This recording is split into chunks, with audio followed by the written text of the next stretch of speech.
Hey YouTube, Coppersan here. Today I'm going to show you my new main that I've been working on. In this video series I want to go over what content you should complete if you want to build up a main character as well. We want to reach endgame bosses and I want to show you which content you need to do exactly to unlock those bosses and to get some amazing equipment items like this one. Meet Amdusias. He is named after one of the bosses that can be found in MapleStory. After leveling a Demon Slayer to level 200 in Bira, I just noticed I fell in love with this class. This class is perfect for me. Super high base damage, tons of mobility, easy to execute invincibility frames for my monkey brain. They are tanky and have built-in healing as well, so I don't even need to worry about my HP when training. At the moment I'm level 166 and I'm currently sitting at 155% boss damage and 75% ignore defense, which I'm pretty happy with already. But do keep in mind this is with link skills in Legion. Also their skills like Demon Impact, ignore 30% defense and have 40% boss damage plus a 100% crit rate. It's like this class is made for cutting down bosses. We're off training and aim to reach level 110 for the first piece of content that we want to focus on. But before we go balls deep into MapleStory, today's video is sponsored by a very special sponsor. Meet Manscaped. I know us male Maplers have a love-hate relationship with balls in MapleStory. For instance, I would avoid touching Magnus' balls whenever I can. Perhaps he too could use some grooming equipment. Manscaped sent me their latest 3rd generation trimmer, the Lawnmower 3.0, and this bad boy can be used for anything below the shoulders for all you hairy gorillas out there. It has an easy to use charger and can be charged by USB, and it has a freaking flashlight in case you need to shine a light on some darker areas. In this full package that I got, there also is a toner, nose hair trimmer, hair and body wash, a sack for your sack, and a lot of other awesome stuff. I've been trying it myself and I can't say I'm impressed. You can use the code Coppersan20 over at manscaped.com for some sweet discounts and follow the link in the video description or top comment if you're interested in checking this one out. These sponsor deals do keep the channel going, so thank you for your support as well. At level 111 we are starting one of the longest blockbuster questlines in MapleStory.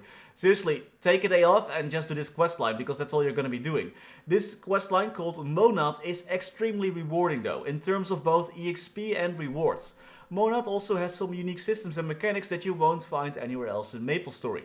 At one point we had to lead a caravan over a really long journey and had to make choices that impacted the mood of several factions within the caravan and had to play our cards right and had to make sure as many people as possible made it into the next village. The bosses here are also very challenging and the main villain of the story, Julieta, has an amazing design. At the end the story concludes in a climactic battle that reminded me actually a lot of the battle for Hanoy in MapleStory 2, where Jodie died. Rest in peace Jodie and rest in peace MapleStory 2. Anyway, once all of that is over and the boss is defeated, you unlock a mission board.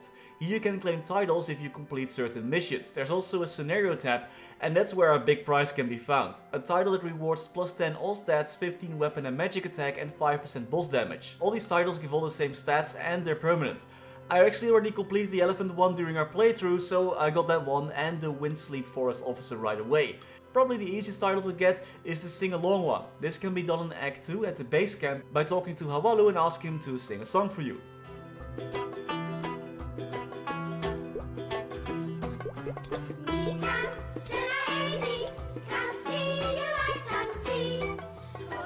If you complete Monad on a character that's in the same server as the other characters, the mission board unlocks right away if you start that questline on a different character. So on your second playthrough on another character, you just need to go to Act 2, listen to the song a bunch of times, and you get one of the best titles in the game. Actually, I think this is probably the best permanent title you can get in the game, besides event ones like the Pink Bean one and the one from the recent Sengoku event. Also, take a look at my levels. Even though this blockbuster took forever, we actually gained almost 40 levels purely from this questline alone. That's pretty crazy. By the way, if you are enjoying this MapleStory video, don't forget to leave a like and subscribe to the channel. Make sure to ring the bell notification to stay up to date when new videos go live. Next up we're going to get Kanna's treasure ring, which we will be using for a while. This ring can be obtained by completing the Hieizan Temple as Kanna.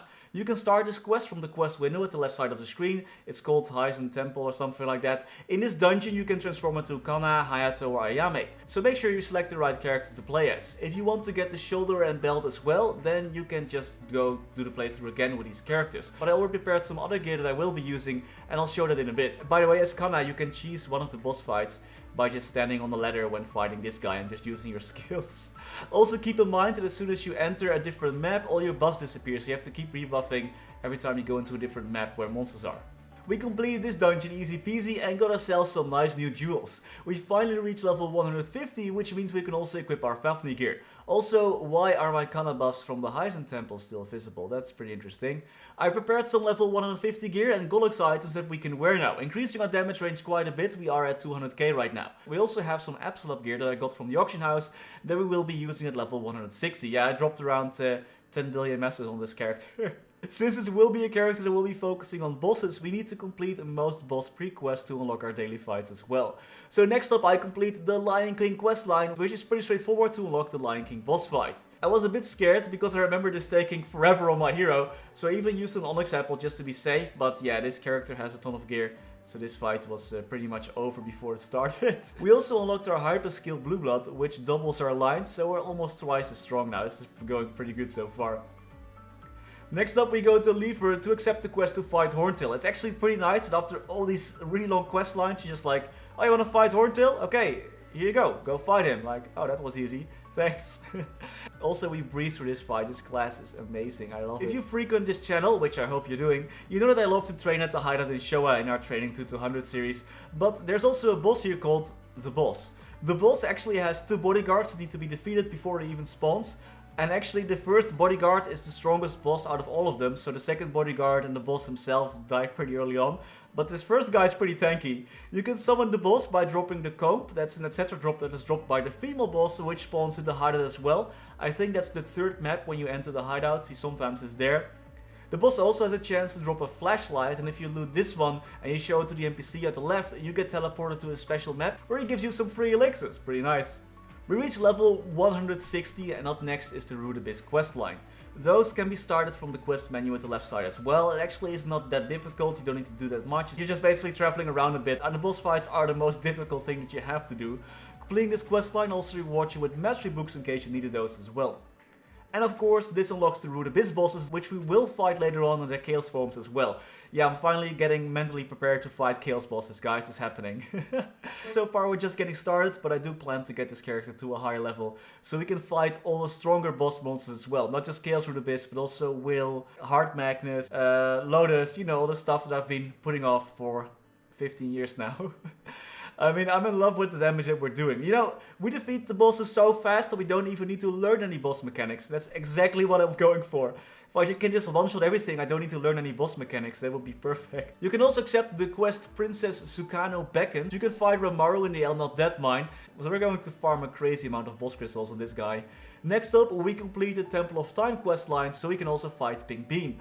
Also, in the meantime, we are collecting coins for the Awake event. If you are playing with the Awake event active, or there is a different event with a store as well, make sure to collect those coins, as the rewards there are usually pretty good and they help you get stronger quickly. Before we fight Pink Bean, I wanted to do a quick test of strength, you know, see if I was up for the challenge. And I fought Chaos Horntail, which actually went pretty fine, so we're off to fight Pink Bean.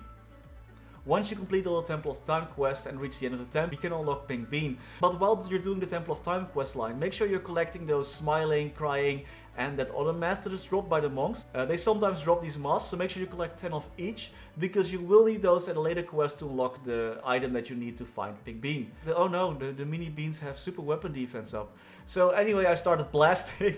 One of Demon Slayer Hyper Skill's passive gives us the ability to ignore super weapon defense and damage reflection for the first 20% of the duration of Dark Metamorphosis, which is super useful when bossing around this level. Later on I know that most bosses don't do damage reflection, so it's not that useful, but for us right now it's pretty good. If you collected 300 coins for the Awake event, you can also go to the store and purchase a trade boost potion. You can use this to get level 30 charm instantly, so we can unlock our pocket slot. But I actually couldn't find the charm quest or excessively charming quest, but you can accept it through the general quest window as well, thankfully. Big Headward wants you to find a rose clipping, which can be found through harvesting. Now, I'm not sure if I was extremely lucky or the drop rate is just really high, but I found one after like our 4th plant, which is pretty nice. I don't know, maybe us Dutch people are just really good with plants, like we have green fingers, you know. We like that green stuff. Turn this in to unlock your pocket slot, and bada bing bada boom, we're done. I'll make sure to get a nice item for the next episode as well. We're also star forcing our gear a lot more, so now we have over 100 star force. We defeated Easy Magnus easily. I guess that's why they call him Easy Magnus. Next up is Easy Empress, and this boss is actually a lot less easy. Like, it was really tough, and I did make some mistakes on my side. I definitely need to manage my iframes a bit better. But overall, I think it went pretty well. Quickly for the next episode, I'll show you which quest line I need to do to get a really good medal. We're also gonna face Gollux, we're gonna get some totems, there's still the Papilades quest line, there's the Magnus pre-quest, and I wanted to check out Critias because I believe you can get some boss reset tickets there as well, which are going to be super useful later on. And if we reach level 200, I'm going to do a dojo run as well, and let's see how that goes. Anyway, that was all for today. As always, many thanks to our members for making this video possible. Thanks to Quin, Niels to Coninck, Raar maar waar, Shen125, Sebastian Hanoy, FLX, Jeff Wang, Pinky Traveler, Terry Kim, Jiju, Galaxy Art, Jesus Roderiguez, Zaiquiri, Matias Simonsson, Varees, Ryaiser Aryu, Sumker, Plux, Zenny, Narakumo, Wiley, Ziggydeer, Kevin Han, and Francisco Sousa. You guys are all amazing. If you would like to mention you as well and get early access to those brand new videos, check out the join button below this video. As always, thank you all so much for watching. Stay safe and happy mapling!